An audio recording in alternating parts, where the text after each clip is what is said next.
சொக்கநாதன் பெற்றெடுத்த பிள்ளையாராம்.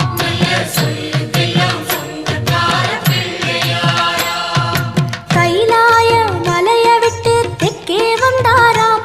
இந்த பிள்ளையாரு பட்டி கண்டு இருந்து விட்டாராம்.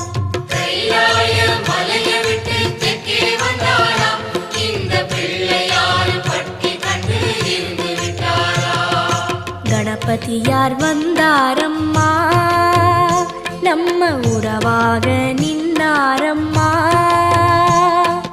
கணபதியார் வந்தாரம்மா, நம்ம உறவாக நின்னாரம்மா.